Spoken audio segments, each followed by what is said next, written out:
always with another one. So yeah, kind of is what it is on this one.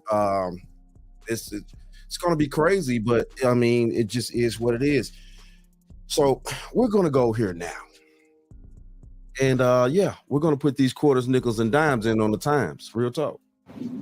This morning, a teen is facing a murder charge over a bag of chips. 17-year-old Mario Young and another teenager turned themselves in after a convenience store clerk was shot and killed in Humble. The teens claim it was self-defense.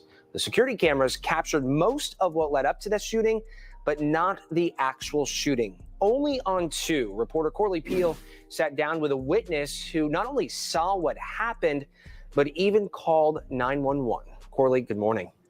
Good morning, Zach. So walk us through what happened. This was back on January 19th at this store. Talk to us about what happened and what these teens were doing. Yeah, so like you mentioned, the surveillance video shows a lot about what happened inside the store. So you can see those two teens, they walk inside and right behind them, that's the clerk. He makes his way behind them. And when they get inside the store, you see them head towards some of the aisles and they're just walking around for a little bit. And you can see the clerk behind them with a mop bucket. So eventually the teens, they walk inside, they look around for a little bit. One of the teens makes his way to the chip aisle, and eventually you will see this on camera, but you can see that teen walking towards the aisle, and it looks like he grabs one of the bags of chips and then puts it in his pants, and then eventually they leave the store. So they're in here for only about 2 minutes. They're not in here for very long before one of the teens appears to grab a bag of chips, puts it in his pants, and then walks away. So this surveillance video is a key piece of evidence because it helped identify who the two people in the store are. Eventually, the clerk notices what the teens do. And the surveillance video will show that clerk confronting the teens as they're walking out of the store. They appear to get into some sort of confrontation as he's confronting them. And then one thing leads to another after that. And the rest of the shooting happens off-site. Not far from there, just kind of down the road a little bit, because the clerk gets in his car, follows the teens. And as the teens are, he tries to approach them as they're walking, and one of the teens opens fire and... Oh no, hold up. Hold up. You mean to tell me that you actually got in your car? You working for this store now. These people come in there, they pretty much steal what they want. They're headed out. You of course confront them before they get out the store. That's unsuccessful. So obviously they got in the perpetrators got into their vehicle, fled the scene. So you mean to tell me, as the clerk, you're going to get in your car, chase them down for a bag of chips when you got a whole store to watch? What the fuck? You supposed to call the police. What the hell is you doing? What the fuck is that? You can't make this up. What is that? No, I'm not about to chase somebody down for a $3, $4, $5 bag of damn chips out there. Are you kidding me, people? Man, listen, look. I don't know what's up with some of you folks. Y'all need to stop trying to be superheroes out here trying to save a bag of chips. What the French toast is there to think about? Shoots, and eventually the clerk died from his wounds. I know the surveillance video we just saw, Corley, you could see the clerk at the top of the screen with what appears to be a mop bucket.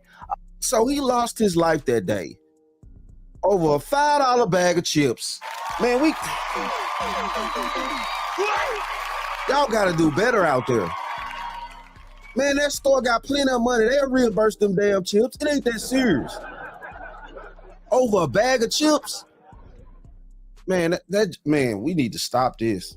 This is ridiculous. Also, in the upper left-hand corner of the screen, we saw another person. Is that the witness you spoke to? No. No. The witness I spoke to was outside in the parking lot. He had been working in that area and he was just taking a break. So he was sitting in his truck, minding his own business, and he happened to see what happened outside the store when he saw the clerk confronting the teens. He says he didn't think anything of it really. He noticed that maybe the clerk was accusing the teens of stealing something, but he said that interaction really didn't look that serious. And so he just kind of minded his own business, but he did see the clerk eventually get in his car and follow the teens. And follow the teens to the location where that shooting eventually took place. Right. Yeah, I think we have sound from that witness that I want to get to. Yes, and right before all this unfolds, the clerk, I spoke with him. Again, he said he watched the clerk drive and follow the teens, didn't think anything of it, but he then eventually heard some gunshots, and this is what he described what happened. Next thing you know, I heard 2 gunshots, and I looked back, and I could see the shooter firing more shots at the car. I saw him. He ran towards the way under the bridge, and the other one ran towards Will Clayton and actually ran up and jumped over the barrier and was waiting for traffic to lighten up so he could run across Will Clayton. By then, I was up to Will Clayton, and I looked back at the car. The victim, he had hit reverse in his car. At first, I thought he was finna go after the other guy who hadn't shot at him. But no, he backed up onto the curb, and when his car wasn't moving, I went ahead and I made a U-turn, and I went back that way towards him. I went over to the driver's side. I had my phone. I put my phone hand up, and I put my other hand up because I don't know what was going on. I didn't know if this guy may have had a gun or something, and that's what started the altercation. I looked in, the tinted window. I kind of looked. He was slumped to the side, and I'm sitting there saying, "Hey, buddy, man. Hey, dude, are you okay?" I looked to see, trying for safety. I looked at his hand. There was nothing in his hand. Very scary. Yeah, he remembered every moment of that interaction. And I asked him, I said, "Why did you go over there?" And he said, the car wasn't moving. He goes, "I knew something was wrong. I didn't think the clerk was okay." And so he immediately wanted to check to see if he could help in any way. So he called 911. He was on the phone with dispatch. And as you heard in that soundbite, he looks around and, checks the area to see maybe if he was armed. A big thing about this is that only one of the teens is charged with murder, but both of them did turn themselves into police. You can see they're walking with Quanell X. We were there last week when they walked into HPD. All over a bag of chips. Now he's done. Hold on. Let's see this. Let's see this face.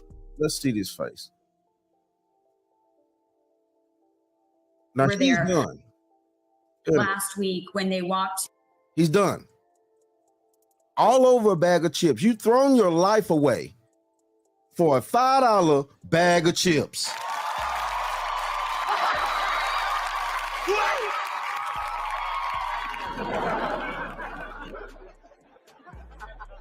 You know what? Right. God damn it! You can't make this shit up. Instead of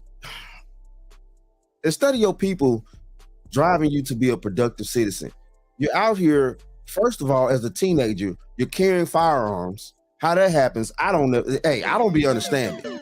I don't understand. Like, how is these kids getting hold of all these firearms around here? From who, from where? Firearms cost money. So you got enough money. Excuse me. You got enough money to procure a firearm, but you don't have enough money for a $5 bag of chips?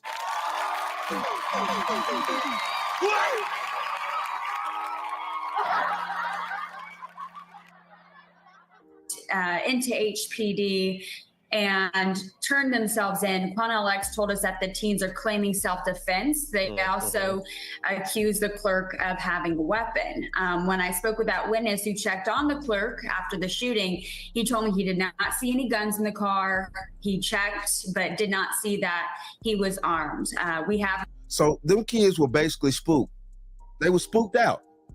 The clerk got in his car, chased them down, technically over a bag of chips. They thought he had something. So, yeah, and they had something. And they used what they had. But the clerk didn't have anything. He out here being a superhero. He didn't even have anything to pop back with. I'm sorry, but this whole situation is screwed up. This is sad. This clerk had no business chasing them down about anything that they took out their store, okay? Then also, they had no business in the first place coming in that store trying to take shit. Real talk. This is ridiculous out here. Unnecessary losing of life. Unnecessary.